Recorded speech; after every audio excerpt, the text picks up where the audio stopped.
মাত্র 2টি ডিম দিয়ে আপনাদের সাথে এগ পাস্তা শেয়ার করব আর একদম সিম্পলভাবেই শেয়ার করব। এটা এত বেশি টেস্ট হয়, আপনারা এই ভিডিওটি দেখলেই বুঝতে পারবেন এটা কতটা ইজি আর এটা অনেকটাই কিন্তু টেস্টি।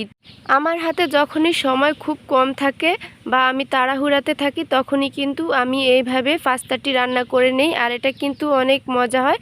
খুব দ্রুতই কিন্তু এই পাস্তাটি রান্না করে নিতে পারবেন আর কোনো রকম সসের ঝামেলা ছাড়াই এটা অনেক বেশি মজা হয়।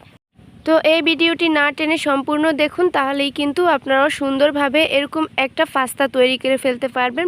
তো আগে থেকে আমি একটা পাতিলে গরম পানি বসিয়ে দিয়েছি আর এখানে আমি 1 টেবিল চামচ পরিমাণ রান্নার তেল ব্যবহার করেছি, সাথে অ্যাড করে দিয়েছি হাফ চা চামচ লবণ। এখন আমি অ্যাড করে দিয়েছি পাস্তাগুলো। মোটামুটি এই পানিটা ফুটে যাওয়ার পরেই কিন্তু পাস্তাগুলো দিতে হবে।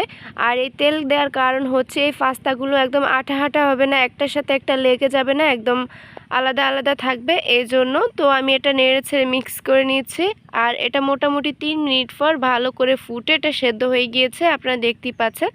এখন আমি একটু কাছ থেকে দেখিয়ে দিচ্ছি এটা কতটা সুন্দরভাবে সেদ্ধ হয়ে গিয়েছে। এটা কিন্তু বেশি সময় লাগবে না সেদ্ধ হতে, আপনারা দেখতেই পাচ্ছেন এটা কিন্তু একদম পারফেক্ট আছে। তো আমি এগুলো ছেঁকে একটা সাইডে রেখে দিয়েছি। এবার আমি পাতিলে দিয়ে দিয়েছি রান্নার তেল এবং সাথে দিয়েছি এখানে বড় সাইজের একটি রসুন কুচি।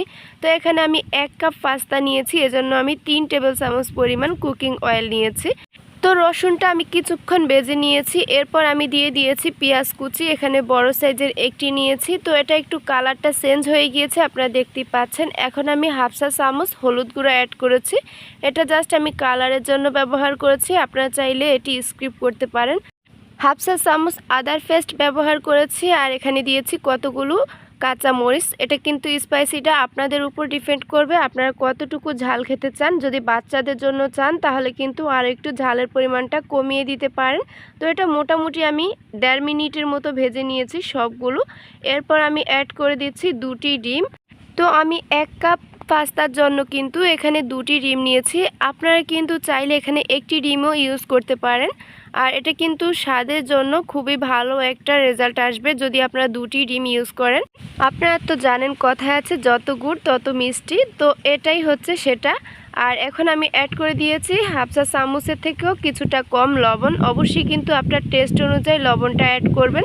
তো এগুলো একদম আমি ভালো করে ভেজে নিয়েছি, দেখতেই পাচ্ছেন ভাজা হয়ে গিয়েছে। এখন অ্যাড করে দিচ্ছি আগে থেকে সেদ্ধ করে রাখা পাস্তাগুলো আর সাথে অ্যাড করে দিয়েছি পাস্তা মশলা।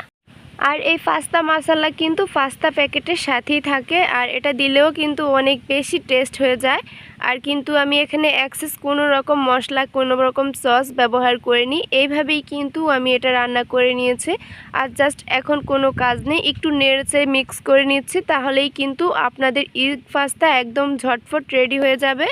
আপনাদের বাসায় হঠাৎ যদি মেহমান চলে আসে আপনারা কিন্তু খুব দ্রুত এই পাস্তাটি তৈরি করে দিতে পারেন। এটা কিন্তু খেতে অনেকটাই মজা হয়, যদিও এটা রান্না সিম্পলভাবে করা হয়, এটা কিন্তু খেতে হয় ফার্স্ট ক্লাস। তো ফাইনালি মাত্র 10 মিনিটই কিন্তু আমার পাস্তা রেডি। এখন আমি চুলা থেকে নামিয়ে নিচ্ছি আর এটা আমি গরম গরম সার্ভ করব। আপনারা কিন্তু অবশ্যই এটি গরম গরম সার্ভ করবেন, তাহলে কিন্তু খেতে বেশি ভালো লাগে। আর আরও একটা কথা হচ্ছে আমি কিন্তু এখানে মিক্স পাস্তা নিয়েছি, আপনারা চাইলে কিন্তু এখানে যে কোনো একটি আইটেমের পাস্তা ইউজ করতে পারেন।